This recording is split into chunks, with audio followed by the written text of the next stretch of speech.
Hey everyone, it's me Alex and welcome to a brand new video. In this video I'm going to be showing you how to activate your DIRECTV remote for an existing DIRECTV box you might have. So I do have a DIRECTV box in my room and the remote that I have right now isn't working too well. The buttons no longer work. I have to press really hard and sometimes they don't work at all.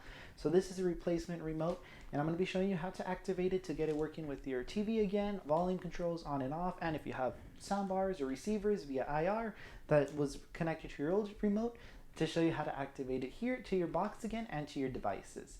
But before we get started, hi to anyone new here, my name is Alex. I do helpful technology videos, so make sure that subscribe button if you want to help my channel grow.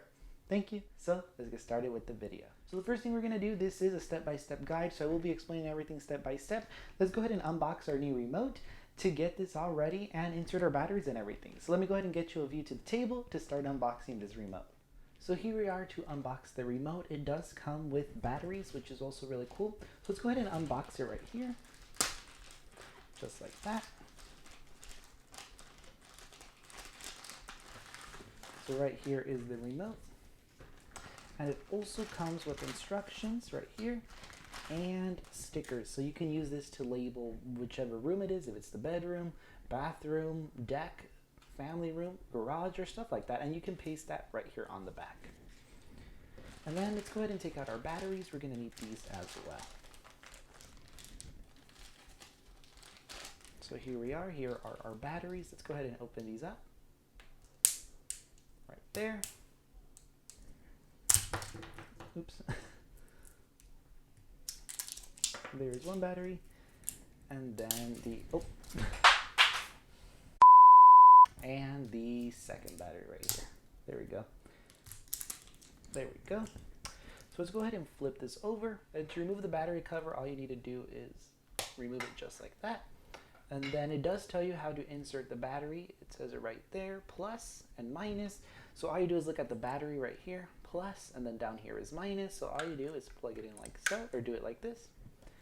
And then go like this, plus, so up. Then just like that, and we can close the cover. When you press buttons, you can see now that now the light is working, which is great. And then we can also remove this plastic right here. So let's go ahead and get you a view to my TV. I'm going to go ahead and turn on the DIRECTV box and my TV to show you how to set this up. Actually, before we go ahead and look at the TV, here is what's inside the Genie Remote Guide. It shows you how to program it, which I'm going to show you right here. And it also shows you the functions and what every button does right here on the remote. So let me go ahead and get you a view to the TV so you can go ahead and pair this new remote. So this right here is my old remote. So let's go ahead and turn on our TV. We're going to go ahead and press on. And then all these buttons right here are really hard to press. I push and it's really hard, especially 0 and all these down here don't work. These are really weak. So this right here is the new one. So let's go ahead and dismiss. I went ahead and just put the music channels to not get copyright, especially with with videos. So all you're gonna do is grab your new remote. Your old remote. So this is my old one. Make sure you do have your old one because we are replacing it right here. So this is our new one. So grab your old remote and press on menu. So then right here from menu, we're gonna navigate down to settings. So we're gonna go all the way down to settings. And then we're going to go right here where it says remote control. So we're going to go all the way down and right to remote control. So once you are in remote control, we're going to go down to push switch to IR remote. And we're going to press on RF. So make sure you are. So then from here, we're going to make sure we are on RF. So press on RF and press continue. And then just like that, when you press on RF, our new remote is already working. As you can see, this is the new one and this is the old one. It is also working. So right now they're both working, except on the new one. Right now, volume and power controls are not working at all. It still works on the old one, of course, because it's still connected to our TV. But on the new one, we press volume down. It's not doing on that. So right now from here, we're going to set up for it to work again with our TV. So perfect, as long as this is working right here already with the box, which is great. That means it's already receiving the signal. So I'm going to go ahead and set down this old one. We don't need it.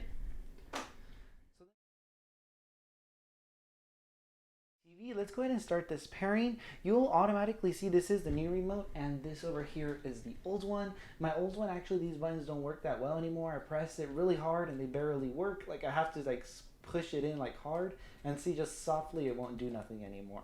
So from here you want to grab your new remote. Right now it's not going to work with the volume, of course, because we do need to set that up. And when you press on volume up and down just like that, the DirecTV box automatically recognizes this is a new remote.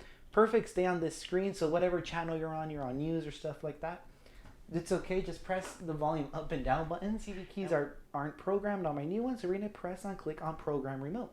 Just like that. So now we need to follow these steps. So it says press and hold the mute and enter button at the same time. So mute and enter. Let's go ahead and do that. There we go, it's flashing. There we go.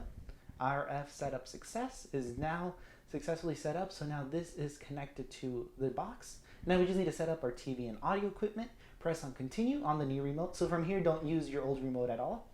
Press on select. There we go. It's adding my Samsung TV automatically because I already knew that there was a TV on my old remote. Attempting code 1 of 1. There we go.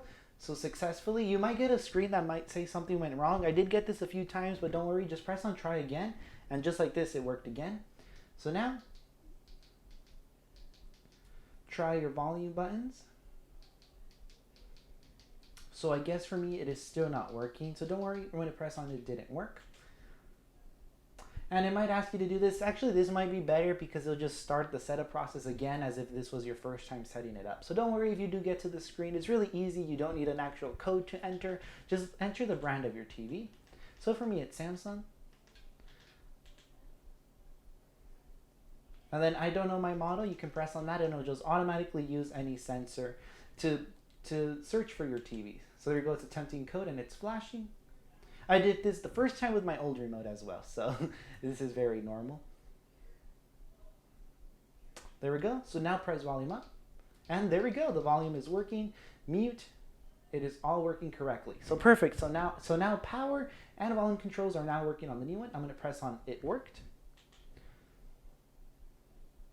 So if you have your TV connected to a soundbar or receiver via HDMI ARC, like I do right now, this is this soundbar is connected via HDMI ARC. So what I recommend is don't press on program audio device, because if you do that, the remote is going to be using the IR for whatever device you add, the soundbar or receiver, and that can interfere the signals. If you're using HDMI ARC, just leave the TV volume or device, the TV device as your TV, because like that it'll use HDMI ARC and stuff like that.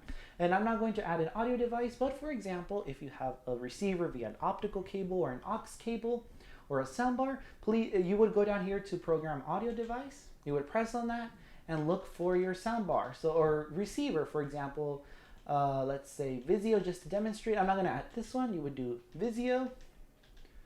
And then again, I don't know my model, and I'll automatically search for it to make sure it is right there, and it'll automatically try all the codes it needs to get it connected.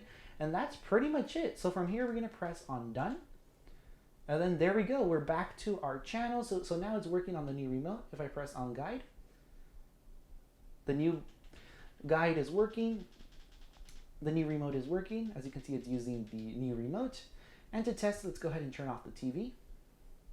It shut off the TV. So this is the new remote. And back on. And just like that, it is working now on our new DirecTV remote.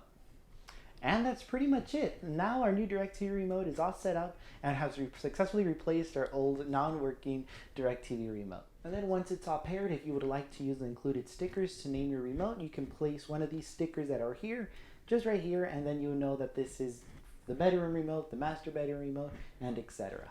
I hope you found this video helpful. If you did, please hit thumbs up, subscribe, and turn on the bell so you get notified every time I post a new video. And if you have any questions, please let me know in the comment section below. Thank you for watching. I'll see you next time in my next video. Bye!